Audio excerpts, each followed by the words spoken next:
एक समय की बात है। हिमालय की खाड़ी के किनारे एक छोटे से शांत गांव में राहुल नाम का एक युवा लड़का रहता था। राहुल अपने क्रोधी स्वभाव और चंचल मन के कारण गांव भर में प्रसिद्ध था। उसका मन हर समय विचारों से भरा रहता था। सोचो कि उसके विचारों के तूफान ने उसके मन को एकदम बेचैन कर दिया था। उसके जीवन से शांति मानो गायब हो गई थी और वह हमेशा अपने ही ख्यालों में खोया रहता था और तनावपूर्ण जीवन जी रहा था।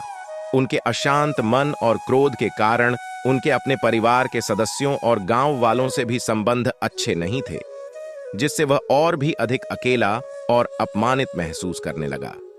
वह और भी अधिक मानसिक तनाव की स्थिति में चला जाता है। एक समय की बात है, राहुल अपने गांव की गलियों में घूम रहा था। तभी उनकी मुलाकात एक बौद्ध भिक्षु से हुई, जो एक पेड़ की छाया के नीचे ध्यान में बैठे थे। बौद्ध भिक्षु के चेहरे से निर्मल शांति की आभा झलक रही थी। इस असीम शांति में राहुल बौद्ध भिक्षु की ओर आकर्षित हुआ। जब राहुल बौद्ध भिक्षु के करीब आया तो उसे अपने आसपास एक सकारात्मक ऊर्जा का एहसास हुआ। भरत को एहसास हुआ कि इस असीम शांति और सकारात्मक ऊर्जा का स्रोत कहीं न कहीं इस बौद्ध भिक्षु के भीतर ही है। इसलिए वह वहीं बैठकर उसकी आंखें खुलने का इंतजार करने लगा। थोड़ी देर बाद जब बौद्ध भिक्षु की आंख खुली तो उसने एक युवा लड़के को अपने सामने बैठा पाया, जो बहुत तनावग्रस्त और नकारात्मक भावनाओं से भरा हुआ लग रहा था। राहुल ने बौद्ध भिक्षु की ओर उदार भाव से देखा और बहुत विनम्रता से कहा, मालिक, मेरा मन बहुत अशांत है और मेरे मन के विचार मुझे खाए जा रहे हैं। मुझे एक पल के लिए भी शांति महसूस नहीं होती। क्या आप मुझे सिखा सकते हैं कि मैं अपने अशांत मन को कैसे शांत करूं? बौद्ध भिक्षु ने राहुल की पीड़ा को समझते हुए करुण दृष्टि से देखा और कहा, मेरे प्यारे बच्चे, मैं तुम्हें एक कहानी सुनाना चाहता हूं। इस कहानी में मानसिक शांति और खुशी के रहस्य छिपे हैं। क्या आप कहानी सुनना चाहेंगे? राहुल ने हाँ में सिर हिलाया और पूरी एकाग्रता से कहानी सुनने को तैयार हो गया। उनके अंदर जिज्ञासा चरम पर थी। वो कहानी सुनने को बेताब था। बहुत समय पहले की बात है। एक नगर में शक्ति नाम का एक आदमी रहता था। शक्ति बेहद महत्वाकांक्षी व्यक्ति थे और उन्हें हर काम में लोगों से मदद की जरूरत पड़ती थी। यदि उसे किसी से असफलता और बुराई सुनने को मिलती थी तो वह गहरी चिंता और तनाव में चला जाता था। उनका मानना था कि सफलता और भौतिक शक्तियां वांछित खुशी देंगी, लेकिन वह जितना सफलता और प्रशंसा के पीछे भागता था उतना ही मानसिक तनाव में डूबता जाता था। लेकिन अचानक शक्ति का सामना उस समय के मशहूर बौद्ध भिक्षु से हो गया, जिसका नाम महाकौशल था। महाकौशल अपने शिष्यों को ध्यान की शिक्षा देते थे और वह स्वयं एक बहुत ही ध्यानमग्न और प्रबुद्ध व्यक्ति थे। महाकौशल की अद्भुत एकाग्रता से प्रभावित शक्ति ने उनसे अपने भटकते मन को शांत करने का उपाय जानना चाहा। शक्ति ने कहा कि मेहनत में हमेशा सफलता के पीछे भागता हूं और लगातार अधिक हासिल करने की कोशिश करते हो, फिर भी मुझे कोई क्षणिक संतुष्टि या आत्मसंतुष्टि नहीं मिलती। इस निरंतर बेचैनी के बीच मैं शांति कैसे पा सकता हूं? बौद्ध भिक्षु ने करुण दृष्टि से उसकी ओर देखा और उत्तर दिया, आपका मन एक अशांत नदी की तरह है जो हमेशा बहती रहती है। आप कभी भी शांत नहीं रह सकते। इसलिए इस अशांत मन को शांत करने के लिए आपको अपने विचारों को बिना किसी रुकावट के जाने देने की कला सीखनी होगी। शक्ति को आश्चर्य हुआ और उसने पूछा कि मैं अपने विचारों को कैसे जाने दूं? आखिर मैं भी तो अपनी इच्छाओं और महत्वाकांक्षाओं से बंधा हुआ हूं। यह सुनकर बौद्ध भिक्षु मुस्कुरा दिए। बौद्ध भिक्षु कहा, कल्पना करें कि आपके हाथ में पानी का एक गिलास है। अब आप इसे जितनी देर तक पकड़कर रखेंगे, यह उतना ही भारी होता जाएगा, और अगर आप इसे काफी देर तक पकड़े रहेंगे तो आपके हाथ में दर्द होने लगेगा। लेकिन अगर आप उस पकड़ को ढीला कर दें और छोड़ दें तो आपका बोझ खत्म हो जाएगा। राहुल ने पूरी कहानी और उसका संदेश ध्यानपूर्वक सुना। वह समझ गया कि अपने विचारों और इच्छाओं से चिपके रहने से उसका बोझ बढ़ जाता है और अंदर ही अंदर अशांति पैदा कर देता है। अब राहुल को कहानी का अंत सुनने की उत्सुकता से प्रतीक्षा थी। कहकर बौद्ध भिक्षु ने कहानी जारी रखी। एक बौद्ध भिक्षु की बात मानकर शक्ति ने विचारों को त्यागने का अभ्यास शुरू कर दिया।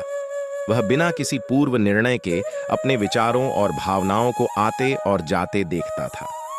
अब उसने विचारों को पकड़ना बंद कर दिया था। विचार उठते थे और अपने आप चले जाते थे। धीरे धीरे उसे यह एहसास होने लगा कि उसकी इच्छा और भावना ही सभी दुखों का कारण है। जैसे जैसे शक्ति ध्यान में गहरे उतरते गए, उन्होंने पाया कि वर्तमान में जीना ही आंतरिक शांति का एकमात्र स्रोत है। वह खुद को वर्तमान में स्थापित करके अपने मन की निरंतर बकवास से छुटकारा पा सकता था। धीरे धीरे शक्ति का मन एक शांत झील की तरह हो गया, जो बाहरी दुनिया को अपने अंदर प्रतिबिंबित करती है। उन्होंने जीवन की सादगी में संतोष को अधिक महत्व दिया और भौतिक संपत्ति के प्रति अपना लगाव छोड़ दिया। जैसे ही शक्ति में ऐसे बदलाव की खबर लोगों के बीच फैली, दूर दूर से लोग मार्गदर्शन लेने आने लगे। लोगों को विचारों को मुक्त करने की कला सिखाना और उन्हें अपने भीतर शांति खोजने के लिए मार्गदर्शन करना, वह लोगों के बीच शांति और ज्ञान का प्रतीक बन गया। शक्ति और साधु की कहानी समाप्त कर महाकौशल बौद्ध भिक्षु कुछ देर के लिए चुप हो गए, ताकि इस कहानी का अर्थ राहुल के मन में अच्छी तरह बैठ जाए। राहुल ने बौद्ध भिक्षु की ओर देखा तो उनकी आंखों में अब एक नई समझ दिखाई दे रही थी। राहुल ने धीरे से कहा कि मुझे इस कहानी में ज्ञान दिखता है, लेकिन मैं इसे अपने जीवन में कैसे लागू करूं? मैं अपने अशांत मन को कैसे शांत कर सकता हूं?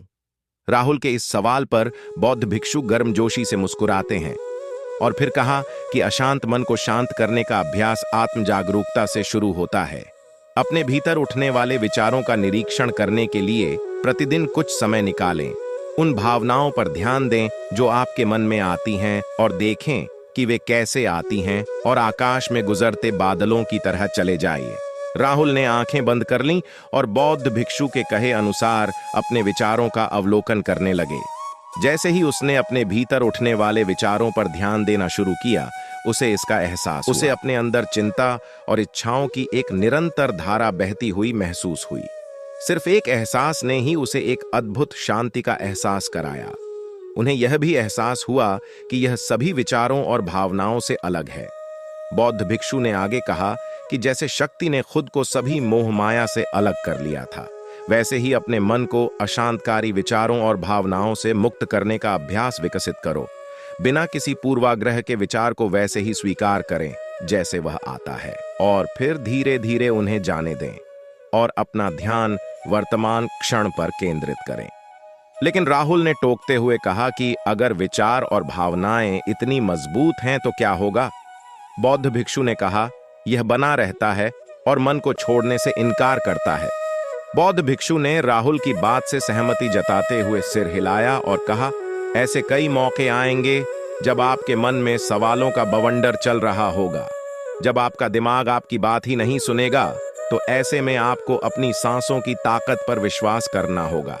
एक बार फिर भिक्षु ने राहुल से कहा, अपनी आंखें बंद करो और अपनी सांसों पर ध्यान केंद्रित करने के लिए अपने पेट को ऊपर उठता हुआ और मथता हुआ महसूस करें। बौद्ध भिक्षु ने बताया कि जब भी आपका मन अशांत हो तो तुरंत अपनी सांसों पर लौट आएं। सांस की वाद्य गति आपको तुरंत वर्तमान के चरणों में वापस खींच लेगी और आपको शांति का अनुभव कराएंगी। एक बौद्ध भिक्षु के निर्देशानुसार आने और जाने वाली सांसों पर ध्यान केंद्रित करने का प्रयास करें।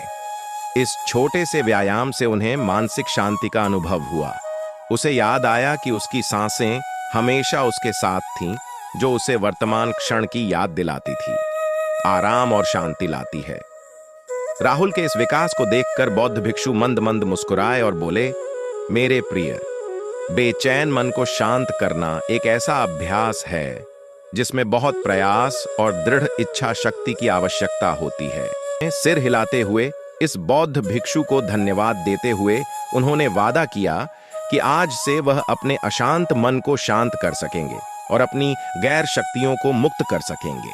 बौद्ध भिक्षु ने राहुल के कंधे पर हाथ रखकर कहा, मुझे आपकी क्षमता पर बहुत भरोसा है और आपको जल्द ही आंतरिक शांति मिलेगी। लेकिन याद रखें कि यह आसान नहीं होगा। लेकिन अगर आप दृढ़ इच्छा शक्ति और खुले दिल से प्रयास करेंगे तो आप निश्चित रूप से वह शांति पालेंगे जो आपके अंदर है। उस दिन से राहुल अपने अशांत मन को शांत करने का प्रयास करने लगा और हर दिन ध्यान करने के लिए एक अलग समय निर्धारित किया।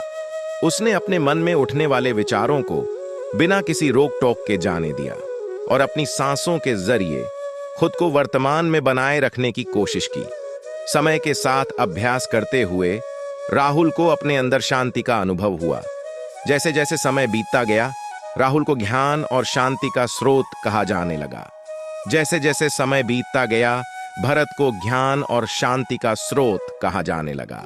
ग्रामीण अपने अशांत मन को शांत करने के लिए राहुल के पास आने लगे। बौद्ध भिक्षुओं के शिक्षक दूसरों की मदद करते समय आत्म जागरूकता की शक्ति साझा करते हैं। बौद्ध भिक्षु आंतरिक शांति पाने की शिक्षा देते हैं। इसके साथ ही उन्होंने अपनी सांसों पर ध्यान देने और अपने विचारों को मुक्त करने की कला भी सिखाई। ऐसे निवासियों का विकास हुआ और उन्हें मन की अमूल्य शांति मिली। बौद्ध भिक्षु की शिक्षाओं और राहुल द्वारा संचालित अभ्यास के माध्यम से विचारों को त्यागने और वर्तमान में जीने की कला दूर दूर तक फैल गई। उन्होंने कई लोगों की जिंदगी बदल दी और जैसे जैसे समय बीतता गया, उनकी जिंदगी और भी बदलती गई। राहुल का शांत प्रभाव उसके गांव की सीमाओं से परे तक फैला हुआ था। आसपास के गांवों और शहरों से लोग राहुल के परिवर्तन की कहानी सुनते थे, उनसे सलाह लेने आते हैं। मन के बोझ तले दबे लोगों के लिए राहुल आशा की किरण बन गया। राहुल की शिक्षाएं केवल ध्यान और प्रवचन तक ही सीमित नहीं थीं, बल्कि वह रोजमर्रा के काम जागरूकता के साथ करने पर ज्यादा जोर देते थे।